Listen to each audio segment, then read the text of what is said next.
Hello बच्चों, आज का हमारा टॉपिक है बेटा फ्यूल सेल।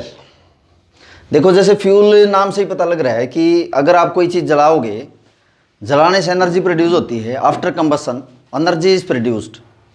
किसी फ्यूल को जलाने से जो एनर्जी प्रोड्यूस होती है ना, उसको हम इलेक्ट्रिक एनर्जी में बदल सकते हैं। ऐसे सेल यहाँ हम पढ़ेंगे, उनको फ्यूल सेल बोलेंगे। तो कैसे डिफाइन करोगे फ्यूल सेल को? और दो सेल्स ऐसे सेल्स हैं इन विच electric energy is produced. Electric energy is produced by combustion of some fuel. किसी फ्यूल को बर्न करने से, जलाने से जो एनर्जी प्रोड्यूस होगी ना, उसको हम इलेक्ट्रिक एनर्जी में बदल सकते हैं। क्योंकि देखो, जो कंबसन रिएक्शन होती हैं, बहुत लोअर क्लासेस में पढ़ के आए हैं कि कंबसन रिएक्शन भी रिडॉक्स रिएक्शन होती है।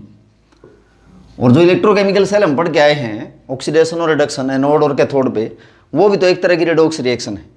यानी कि यहाँ जो एनर्जी प्रोड्यूस हुई कंबसन से, जो कि रिडॉक्स रिएक्शन है, उसको हम इलेक्ट्रिक एनर्जी में बदल सकते हैं। ऐसे सेल यहाँ हम पढ़ेंगे, फ्यूल सेल। अब देखो, जो फ्यूल सेल है, जैसे फ्यूल हम जब कोई इसमें जलाएंगे, फ्यूल को यूज़ करेंगे। अब फ्यूल क्या यूज़ कर सकते हैं? फ्यूल आपका हाइड्रोजन भी हो सकता है। Hydrogen can be used as a fuel. Methane भी फ्यूल के तौर पे यूज हो सकता है। CH4 is methane. Methane can also used as fuel. Methanol भी तो हो सकता है। CH3OH ऑर्गेनिक कंपाउंड है। This is also used as fuel. तो इनमें से कोई फ्यूल यूज करके आप इनको जलाने से जो एनर्जी प्रोड्यूस होगी, उसको इलेक्ट्रिक एनर्जी में प्रोड्यूस करोगे। दूसरा क्या जरूरत पड़ेगी? ऑक्सीडेंट की भी तो जरूरत पड़ेगी। ऑक्सीडेंट मतलब ऑक्सीडाइजिंग एजेंट। अब ऑक्सीडाइजिंग एजेंट आप ऑक्सीजन भी यूज कर सकते हो। ऑक्सीजन, ओजोन भी हो सकता है, हाइड्रोजन पेरोक्साइड भी हो सकता है। और क्या यूज करेंगे इसमें? इलेक्ट्रोड्स यूज करेंगे हम, इलेक्ट्रोड्स। और इलेक्ट्रोड जो यहाँ पर हम यूज़ करेंगे फ्यूल सेल में, यहाँ मैं आपको फ्यूल सेल कराऊंगा, हाइड्रोजन ऑक्सीजन फ्यूल सेल। तो यहाँ जो इलेक्ट्रोड्स यूज़ की जाएंगे वो कार्बन की बनी होंगी। और कार्बन भी कैसा होगा? Porous carbon. छोटे छोटे पोर्स होंगे इन इलेक्ट्रोड्स में, और उनके अंदर फिल्ड होगा फाइन फॉर्म में प्लेटिनियम या पैलेडियम। उनको ही क्यों यूज़ करते हैं? प्लेटिनियम ही क्यों यूज़ किया जाता है? क्योंकि वो हाइड्रोजन गैस का बहुत अच्छा अब्जॉर्बर होता है। इसलिए हम जो इलेक्ट्रोड है कार्बन की बनी हुई है पोरस, उसमें फिल किया जाता है प्लेटिनियम या पैलेडियम कैटलिस्ट के तौर पे। और कैटलिस्ट आपको पता है जो रिएक्शन की स्पीड को चेंज करते हैं। तो फ्यूल सेल में आप क्या यूज़ करोगे? फ्यूल यूज़ करोगे। These are some of the fuels. Oxidant use करोगे, मतलब इनके साथ जलाओगे, ऑक्सीडेशन होगा। ऑक्सीजन हम यहाँ पे यूज़ करेंगे, जैसे हाइड्रोजन ऑक्सीजन फ्यूल। ओजोन भी हो सकता है, हाइड्रोजन पेरोक्साइड भी। और इलेक्ट्रोड्स भी यूज़ करेंगे हम यहाँ पे। इलेक्ट्रोड्स यूज होंगी कौन सी? इलेक्ट्रोड आप पढ़ के आए हो कि एनोड एंड कैथोड, ये इलेक्ट्रोड यूज करी जाएंगी। और हम क्या यूज करते हैं? जैसे इलेक्ट्रोकेमिकल सेल पढ़ के आए हैं। और हम इलेक्ट्रोलाइट इसमें यूज करते हैं, क्योंकि ये तो बेसिक रिक्वायरमेंट है किसी भी इलेक्ट्रोकेमिकल सेल की। इलेक्ट्रोलाइट जो यहाँ हम यूज करेंगे हाइड्रोजन ऑक्सीजन फ्यूल सेल में, या तो सोडियम हाइड्रोक्साइड या पोटेशियम हाइड्रोक्साइड का कंसंट्रेटेड सॉल्यूशन हम यूज करेंगे। तो ये तो रिक्वायरमेंट है फ्यूल सेल की। फ्यूल सेल में फ्यूल, ऑक्सीडेंट, इलेक्ट्रोलाइट ये यूज़ करेंगे, और इलेक्ट्रोड ये यूज़ करेंगे। जो एनोड और कैथोड किसकी बनी होंगी? कार्बन की बनी होंगी। ये बेसिक रिक्वायरमेंट हैं। अब इसकी कंस्ट्रक्शन बता देता हूँ, इसका डायग्राम मैं बना के आपको बता देता हूँ, और फिर आप सीखोगे कि केमिकल रिएक्शन कैसे होंगी। तो फ्यूल सेल में आप देखोगे, जो फ्यूल सेल है, इसमें इलेक्ट्रोड आपको बताया है कौन सी यूज़ होती हैं? कार्बन की बनी होती है। बेसिक सा डिज़ाइन है। जैसे ये आपके पास इलेक्ट्रोड है which is made up of carbon, और ये पोरस है, इसमें छोटे छोटे पोर्स होंगे। और एक इलेक्ट्रोड आपने ये यूज़ की है कैथोड। ये एक आपके पास इलेक्ट्रोड है कैथोड, जो कि दोनों कार्बन की बनी हुई हैं। और यहाँ हम इलेक्ट्रोलाइटिक सॉल्यूशन फिल करते हैं। इसमें आपको बताया कि इसमें NaOH या पोटेशियम हाइड्रोक्साइड या सोडियम हाइड्रोक्साइड सॉल्यूशन आप फिल कर सकते हो। और ये इलेक्ट्रोड्स हैं आपके पास। ये एनोड है, एनोड पे ऑक्सीडेशन होता है, बहुत सारे लेक्चर्स में डिस्कस करके आए हैं। ये आपके पास इलेक्ट्रोड है कैथोड, जिस पे क्या होगा, रिडक्शन होगा, और यहाँ से गैस पास कराई जाती है हाइड्रोजन गैस, और यहाँ से ऑक्सीजन गैस पास कराई जाती है, ऑक्सीजन गैस, और ये इलेक्ट्रोड आपकी है कैथोड, ठीक है, पॉजिटिव टर्मिनल है, ये नेगेटिव टर्मिनल है। और ये जो इलेक्ट्रोड बताई है ये कि कार्बन की बनी होंगी, कार्बन की इलेक्ट्रोड से, यानी कि कार्बन की ही तो कैथोड है और कार्बन की बनी हुई है एनोड, पोरस है, जिसके अंदर क्या फिल किया जाता है, प्लेटिनियम। तो ये बेसिक साइज का डिजाइन है। हाइड्रोजन गैस पास कराई जाती है एनोड की तरफ से, ऑक्सीजन गैस पास कराई जाती है कैथोड की तरफ से। इलेक्ट्रोलाइट जो हम यूज़ करते हैं इसमें सोडियम हाइड्रोक्साइड या पोटेशियम हाइड्रोक्साइड का सॉल्यूशन यूज़ करेंगे। अब देखो केमिकल रिएक्शन क्या होती है, जो भी रिडॉक्स रिएक्शन है उसमें एनर्जी प्रोड्यूस होती है, उसको हम इलेक्ट्रिक एनर्जी में बदल सकते हैं। ये आप इलेक्ट्रोकेमिकल सेल में शुरू से ही पढ़ते आ रहे हो। यहाँ एनोड पे ऑक्सीडेशन होगा, कैथोड पे रिडक्शन होगा। देखो कैसे, एनोड पे क्या होगा, ऑक्सीडेशन होगा। ऑक्सीडेशन किसका होगा, देखो इसमें जो बेसिक रिएक्शन होगी ना, ये होगी हाइड्रोजन ऑक्सीजन के साथ रिएक्शन करके वाटर बनाएगा, ये रिएक्शन है इसकी, ये बेसिक रिएक्शन इसमें बनेगी आपकी। अब देखोगे कि हाइड्रोजन पे चार्ज कितना बेटा, यहाँ पे 0 है, एलिमेंट्री स्टेट में। यहाँ पे हाइड्रोजन पे चार्ज कितना है, +1 है। तो सीधा सीधा दिख रहा है कि हाइड्रोजन का क्या हुआ, ऑक्सीडेशन। तो हाइड्रोजन का तो ऑक्सीडेशन हुआ। ऑक्सीजन पे चार्ज कितना है, 0 है, एलिमेंट्री स्टेट में है। यहाँ पे ऑक्सीजन पे चार्ज कितना है, -2 है, यानी कि ऑक्सीजन पे रिडक्शन होगा, ये कैथोड बनेगी यहाँ पे, और हाइड्रोजन कौन सी इलेक्ट्रोड यहाँ पे यूज होगी, एनोड की तरह यूज होगी। ये है इसका बेसिक मैकेनिज्म। अब देखो एनोड पे क्या होगा, मैंने बताया आपको, एनोड पे होगा ऑक्सीडेशन, किसका, हाइड्रोजन का। हाइड्रोजन गैस आपने पास करवाई, ये देखो इधर से एनोड पे, और इसके अंदर से पास होने के बाद इलेक्ट्रोलाइट कौन सा आपका पास, सोडियम हाइड्रोक्साइड या पोटेशियम हाइड्रोक्साइड। इसमें हाइड्रोक्साइड आयंस की प्रेजेंस में इसका ऑक्सीडेशन हो जाएगा। जैसे ये हाइड्रोक्साइड आयंस हैं, OH नेगेटिव आयंस को हाइड्रोक्साइड आयंस बोलेंगे। तो ये इसके साथ रिएक्शन करके ये बनाएगा वाटर। अब देखो आप बैलेंस भी कर सकते हो, यहाँ एक नेगेटिव चार्ज है, 2 से मल्टीप्लाई है तो 2 नेगेटिव चार्ज, इसका मतलब 2 इलेक्ट्रॉन यहाँ प्रोड्यूस होंगे, बैलेंस भी कर दिया चार्ज। हाइड्रोजन बैलेंस करो, 2 यहाँ है 2 यहाँ, तो बैलेंस कर दिया। ये देखो ऑक्सीजन यहाँ पे 2 हैं, इधर भी 2 हैं, बैलेंस होगी। तो एनोड पे आप देखोगे कि हाइड्रोजन पे जो 0 चार्ज था, यहाँ पे कितना चार्ज आ गया, +1 आ गया, ऑक्सीडेशन हो गया। इलेक्ट्रॉन प्रोड्यूस होते हैं एनोड पे ऑक्सीडेशन से। इलेक्ट्रोकेमिकल सेल की बेसिक से प्रोसेस पहले भी पढ़ के आए हैं। कैथोड पे क्या होगा, इसमें कैथोड पे होगा रिडक्शन, कैथोड पे रिडक्शन होगा ऑक्सीजन गैस का। यहाँ 0 चार्ज है ऑक्सीजन पे, -2 आ गया, यानी कि जो ऑक्सीजन है उसका रिडक्शन हो जाएगा। ऑक्सीजन गैस का क्या होगा, reduction by gain of electron. ये देखो इलेक्ट्रॉन यहाँ से आए, तो वाटर की प्रेजेंस में जब इसका हुआ रिडक्शन, ये मैंने लिखा है यहाँ पे। अब 1 मोल वाटर जो यहाँ पे है, ये जैसे वाटर है, वाटर ऑक्सीजन के साथ रिएक्शन करके ये क्या बनाएगा, ये हाइड्रोक्साइड आयन में बदल जाएगा। It will convert into hydroxide. 1/2 mole oxygen water के साथ रिएक्शन करके इलेक्ट्रॉन ये जो आए कहाँ से, एनोड से आए, इलेक्ट्रॉन गेन करने के बाद ऑक्सीजन का क्या होगा, रिडक्शन, और ये किस में बदल जाएंगे, OH नेगेटिव आयन में। तो बैलेंस करो, यहाँ पे जैसे 2 नेगेटिव चार्ज है, इधर भी 2 नेगेटिव चार्ज है। एक ऑक्सीजन एटम का यहाँ है, एक यहाँ है, तो 2 ऑक्सीजन के एटम हैं, हाइड्रोजन के 2 एटम हो गए यहाँ पे। ओवरऑल इस रिएक्शन में देखेंगे ऑक्सीजन का क्या होगा बेटा, इसमें रिडक्शन, 0 चार्ज, 0 से कितना आ गया, -2 आ गया ऑक्सीजन पे। तो 2 OH नेगेटिव यहाँ पे रिएक्टेंट में है, इधर प्रोडक्ट में कैंसिल हो गए, 2 इलेक्ट्रॉन यहाँ है और 2 इलेक्ट्रॉन यहाँ कैंसिल आउट हो गए। तो अब देखो ओवरऑल प्रोडक्ट क्या बना, hydrogen gas H2 + 1/2 mole of oxygen gas.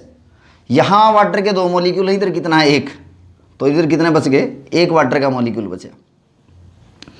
तो आप देखोगे कि इस रिएक्शन में हाइड्रोजन का ऑक्सीडेशन हुआ है और ऑक्सीजन का क्या हुआ है, रिडक्शन बना है, और प्रोडक्ट क्या बना बेटा, इसमें ओवरऑल वाटर बना है। ये जो फ्यूल सेल है, इस फ्यूल सेल को मैं बोल रहा हूँ hydrogen oxygen fuel cell. Hydrogen oxygen fuel cell यहाँ पे बोला गया है क्योंकि हाइड्रोजन को जलाया गया है ऑक्सीजन की प्रेजेंस में, और जो एनर्जी इसमें प्रोड्यूस हुई उस एनर्जी को हम इलेक्ट्रिक एनर्जी में यहाँ पे कन्वर्ट कर रहे हैं। तो this is our fuel cell. Anode पे ऑक्सीडेशन हुआ, कैथोड पे रिडक्शन हुआ है। इलेक्ट्रोलाइट आपने कौन सा यूज़ किया, इसमें इलेक्ट्रोलाइट यूज़ किया है सोडियम हाइड्रोक्साइड और पोटेशियम। तो बेटा नेक्स्ट टॉपिक है आपका कोरोजन। इससे पहले हमने फ्यूल सेल पढ़ा है, बहुत आसान है। Fuel cell is very important topic for board exam. देखो कोरोजन क्या होता है, लोअर क्लासेस से ही पढ़ के है कि कोरोजन होता क्या है। देखो जैसे आपके पास कोई मेटल है, ओपन एटमॉस्फेयर में कोई मेटल आपके पास है, तो एटमॉस्फेयर में बहुत सारी गैसेज होती हैं, बहुत सारी गैसेज जैसे सल्फर डाइऑक्साइड है, कार्बन डाइऑक्साइड है, इसके अलावा और भी बहुत सारी गैसेज हैं, हाइड्रोजन सल्फाइड है। तो एटमॉस्फेयर में जो बहुत सारी गैसेज प्रेजेंट हैं, वो गैसेज मेटल के ऊपर अटैक करके उसको धीरे धीरे खा जाती हैं, इसी को हम कोरोजन बोलेंगे। और मेटल को किस में बदल देंगी, मेटल को उसको उस ऑक्साइड में बदल सकती हैं, सल्फाइड में बदल सकती हैं, सल्फेट में बदल सकती हैं, कार्बोनेट में बदल सकती हैं, इसी को कोरोजन बोलते हैं। तो what is corrosion, basically metal को क्या करेंगी, एटमॉस्फेयर में जो गैसेस प्रेजेंट हैं धीरे धीरे मेटल के ऊपर अटैक करके मेटल को उसके ऑक्साइड, सल्फाइड, कार्बोनेट या सल्फेट में बदल देंगी और धीरे धीरे उसको मेटल को खा जाएंगी या खराब कर देंगी। This is known as corrosion. तो कैसे डिफाइन करोगे, slowly eating of metal, slowly eating of metal by the gases present in atmosphere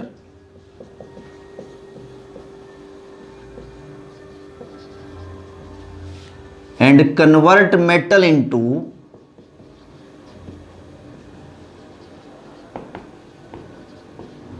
its oxide, sulfides, carbonates या सल्फेट्स, इसी को हम कोरोजन बोलते हैं। तो मेटल को धीरे धीरे गैसेस जो एटमॉस्फेयर में प्रेजेंट हैं वो धीरे धीरे उसको खराब कर देती हैं और मेटल को उसके ऑक्साइड में, सल्फाइड या कार्बोनेट या सल्फेट्स में उसको कन्वर्ट कर देंगे। इसको हम क्या बोलेंगे, कोरोजन बोलेंगे। कोरोजन एक जनरल टर्म है जो मेटल्स के लिए हम यूज़ करते हैं। तो अब यहाँ अगर आयरन का एग्जाम्पल ले लें, आयरन जो है, आयरन के जो कोरोजन है उसके लिए टर्म यूज होती है rusting of iron, rusting of iron. Iron के लिए स्पेशल टर्म यूज की है रस्टिंग, वैसे तो जनरल टर्म तो क्या है, कोरोजन है। तो यहाँ हमें रस्टिंग ऑफ आयरन पढ़नी है जो कि कोरोजन में ही आता है। और जो रस्टिंग ऑफ आयरन होगी ना, ये जिस थ्योरी के ऊपर बेस्ड है, रस्टिंग ऑफ आयरन थ्योरी जो रहेगी ना, यहाँ पे इलेक्ट्रोकेमिकल सेल थ्योरी होगी, electrochemical cell theory of corrosion. बहुत इंटरेस्टिंग टॉपिक है, बहुत अच्छा है, बेसिक बातें आप समझोगे इसमें। जो लोहे को जंग लगता है वो इलेक्ट्रोकेमिकल सेल थ्योरी के ऊपर बेस्ड है। और इलेक्ट्रोकेमिकल जो सेल होते हैं उसमें होता क्या क्या है, उसमें इलेक्ट्रोलाइट्स होते हैं बेटा, जैसे अभी इससे पहले फ्यूल सेल बताया है। उसमें इलेक्ट्रोड होती है एनोड, उसमें इलेक्ट्रोड होते हैं कौन, कैथोड। यही बेसिक 3 रिक्वायरमेंट हैं किसी भी इलेक्ट्रोकेमिकल सेल के लिए। इलेक्ट्रोकेमिकल सेल, इलेक्ट्रोड पोटेंशियल, ये सारी बातें पढ़ के आए हैं। तो जो कोरोजन है, रस्टिंग ऑफ आयरन है, ये इलेक्ट्रोकेमिकल सेल थ्योरी के ऊपर बेस्ड है। कई बार यही क्वेश्चन बोर्ड में ऐसे पूछा जाता है, explain the electrochemical cell theory of rusting of iron, ये electrochemical cell theory of corrosion. तो इसको हम पढ़ेंगे, electrochemical cell theory of corrosion या रस्टिंग ऑफ आयरन के लिए। आयरन जो है, आयरन खराब हो जाता है अगर मेटल आयरन को हम बाहर ओपन एटमॉस्फेयर में छोड़ देंगे, तो धीरे धीरे आप देखोगे कि इसमें रस्ट बन जाती है और मेटल धीरे धीरे खराब हो जाता है। तो इलेक्ट्रोकेमिकल जो सेल थ्योरी है वो हम पढ़ेंगे यहाँ पे, electrochemical cell theory for rusting of iron, rusting of iron. देखो मैंने बताया कि एक तो इसमें इलेक्ट्रोलाइट की जरूरत पड़ेगी। सपोज ये आपके पास आयरन है, आयरन की कोई सरफेस है आयरन, और ओपन एटमॉस्फेयर में आयरन को खुला छोड़ देंगे तो क्या होगा कि जैसे ये वाटर की ड्रॉप इस आयरन के ऊपर आ गई, ये एक वाटर की ड्रॉप है, वाटर है आयरन की सरफेस के ऊपर। ये आयरन क्या करेगा, जो इसके ऊपर वाटर के मॉलिक्यूल हैं, ये वाटर के मॉलिक्यूल हैं, ये वाटर का जो मॉलिक्यूल है ये अपने अंदर CO2 गैस या ऑक्सीजन गैस को डिजोल्व कर लेगा। देखो आयरन का आर्टिकल है कोई भी, इसके ऊपर वाटर की ड्रॉप है, वाटर क्या करेगा, वाटर अपने अंदर CO2 और ऑक्सीजन गैस को डिजोल्व कर लेगा। तो इलेक्ट्रोलाइट इसी में बनेगा कि जैसे वाटर है आयरन की सरफेस के ऊपर, CO2 गैस के साथ रिएक्शन करने के बाद ये बदल जाएगा H2CO3 में, और H2CO3 क्या है, कार्बोनिक एसिड, और यही इलेक्ट्रोलाइट है। तो इलेक्ट्रोलाइट तो ये बन गया हमारा, कौन है, कार्बोनिक एसिड। कार्बोनिक एसिड क्या बन गया बेटा यहाँ पे, इलेक्ट्रोलाइट।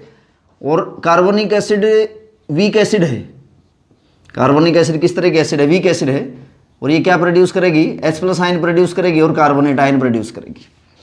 तो पहला काम तो हो गया हमारा इलेक्ट्रोलाइट्स बनने का, कि इलेक्ट्रोलाइट कौन बना, इसमें कार्बोनिक एसिड बन गया, क्योंकि इलेक्ट्रोलाइट बनेगा, एनोड बनेगी और कैथोड बनेगी, मैंने जैसे आपको बताया है।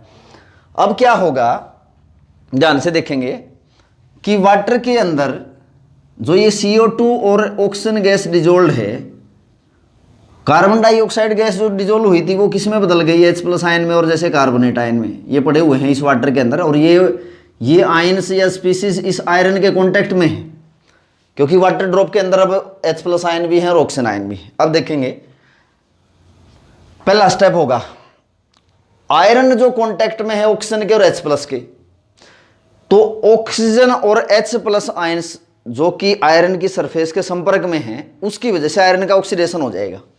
और जहां ऑक्सीडेशन होता है उस वहां क्या बनती है बेटा, एनोड बनती है, एनोड बनेगी। तो मैं यहां पे लिख रहा हूं first step, due to dissolved oxygen and H+ ions, iron will get oxidised. और जहां ऑक्सीडेशन होता है वो क्या बनती है, उस एरिया को हम क्या बोल देंगे, एनोड बोल देंगे। तो एनोड पे क्या होगा, आयरन का ऑक्सीडेशन हो जाएगा। ये देखो आयरन का ऑक्सीडेशन हो गया, आयरन का क्या हुआ, ऑक्सीडेशन। ऑक्सीडेशन क्या होता है बेटा, लॉस ऑफ इलेक्ट्रॉन होता है। देखो आयरन पे चार्ज 0 है, 0 से कितना आ गया, 2+। तो जो भी एरिया जहां पे आयरन पे ऑक्सीडेशन होगा वो एनोड बन जाएगा। आयरन जो कि H+ और ऑक्सीजन गैस के कॉन्टेक्ट में है, जिस एरिया में ऑक्सीडेशन होगा वो एरिया आयरन का एनोड बन जाएगा। इलेक्ट्रोलाइट बन ही चुका हमारा कार्बोनिक एसिड, तो ये आपका एनोड बन गया, ऑक्सीडेशन हुई। उसके बाद क्या होगा, कैथोड पे देखोगे, कैथोड पे क्या होता है बेटा, कैथोड पे होता है रिडक्शन। अब रिडक्शन किसका होगा, ऑक्सीजन गैस का। देखो जो ऑक्सीजन गैस पड़ी हुई है, अब क्या होगा कि जहां मेटल का ऑक्सीडेशन हुआ, आयरन ने इलेक्ट्रॉन लूज किए, ये इलेक्ट्रॉन जहां ऑक्सीडेशन होता है ना, मेटल की सरफेस के थ्रू दूसरी जगह ट्रांसफर हो जाएंगे, और ये इलेक्ट्रॉन माइग्रेट होंगे एक जगह से दूसरी जगह, और ये इलेक्ट्रॉन क्या करेंगे, ऑक्सीडेशन हुआ है आयरन का, अब ना ऑक्सीजन का रिडक्शन हो जाएगा। यहाँ पे ऑक्सीजन का रिडक्शन होगा, इलेक्ट्रॉन आए यहाँ से, ऑक्सीजन का रिडक्शन हो जाएगा H+ आयंस की प्रेजेंस में। जैसे 4 इलेक्ट्रॉन, 4+ चार्ज है 4 इलेक्ट्रॉन, और ये प्रोड्यूस करेंगे आपके 2 मोल ऑफ वाटर। अब 4 इलेक्ट्रॉन यहाँ है तो इधर भी 4 इलेक्ट्रॉन लिखोगे ताकि इलेक्ट्रॉन बैलेंस कर पाए। तो इधर भी मैं 2 आयरन लिखूंगा और इधर भी 2+ लिखूंगा, ये मैंने रिएक्शन बैलेंस कर दी। तो ये जो एरिया है बेटा कैथोड बन गया। जो एरिया एनोड था, आप देखोगे आयरन का ऑक्सीडेशन हुआ और जो इलेक्ट्रॉन प्रोड्यूस हुए ये ट्रांसफर हो जाएंगे दूसरी जगह, और ये इलेक्ट्रॉन जो दूसरी जगह ट्रांसफर हुए ये क्या करेंगे, ऑक्सीजन का रिडक्शन करेंगे H+ आयन की प्रेजेंस में, और ये किस में बदल देंगे, इसको वाटर में बदल देंगे। ओवरऑल रिएक्शन क्या हुई बेटा, ओवरऑल रिएक्शन देखोगे कि 2Fe plus oxygen plus 4H+ ion, electron तो कैंसिल आउट हो जाएंगे, ये किस में बदल गए, 2Fe प्लस और वाटर में बदल गए। ये स्टेप देखो यहां तक। तो एक तो एनोड बन गई, एक कैथोड बन गई, और इलेक्ट्रोलाइट क्या बना था इसमें, इलेक्ट्रोलाइट हमारा बना था कार्बोनिक एसिड। अगला स्टेप देखेंगे, 2 स्टेप हो गए हमारे पास, इलेक्ट्रोलाइट बन गया, आयरन का ऑक्सीडेशन हुआ और ऑक्सीजन का क्या हुआ, रिडक्शन। उसके बाद देखो नेक्स्ट स्टेप में, तीसरे स्टेप में, जैसे फर्स्ट स्टेप हो गया, सेकंड स्टेप, ये तीसरा स्टेप हो गया।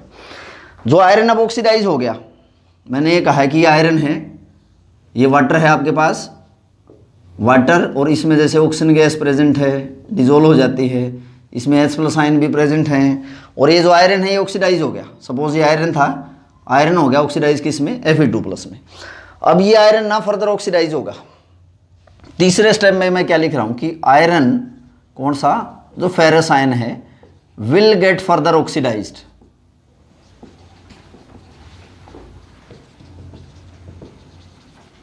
Due to oxygen.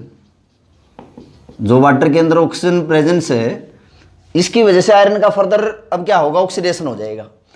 ये आयरन है आपके पास, आयरन का फर्दर ऑक्सीडेशन अगर होता है, जैसे half mole of oxygen water की प्रेजेंस में, ये बदल जाएगा फेरिक ऑक्साइड में Fe2O3। ये Fe2+ है और ये फेरिक ऑक्साइड में कन्वर्ट हो गया और H+ आयन यहाँ पे प्रोड्यूस हुए। बैलेंस कर दो इसको, जैसे 2 आयरन के एटम हैं तो 2 आयरन के एटम इधर हैं, ऑक्सीजन 3 है तो 2 वाटर के मॉलिक्यूल हैं तो 2 ऑक्सीजन यहाँ हो गया, हाफ मॉलिक्यूल ऑक्सीजन का तो 1 एटम यहाँ से आ जाएगा। तो H+ आयन देखोगे कितने प्रोड्यूस होंगे, 4 H+ आयन प्रोड्यूस होंगे। तो बेटा जो फेरस आयन यहाँ प्रोड्यूस हुए थे, ये क्या करेंगे, डिजोल्व जो ऑक्सीजन है ना, ये फर्दर ऑक्सीडाइज करेगी आयरन को फर्दर ऑक्सीडाइज करेगी। फेरस से किस में ले गई, Fe2O3, क्योंकि यहाँ पे चार्ज आयरन पे कितना है, +3 है। तो आयरन का फिर फर्दर ऑक्सीडेशन इसमें हो गया और आयरन किस में बदल गया, फेरिक ऑक्साइड में बदल गया। Iron is converted into ferric oxide. Fe2O3 क्या है बेटा, फेरिक ऑक्साइड इसको हम बोलते हैं। फेरिक मतलब आयरन पे चार्ज कितना, +3 है। नेक्स्ट स्टेप क्या होगा, अब जो ये फेरिक ऑक्साइड है ना, इसकी हाइड्रेशन होगी।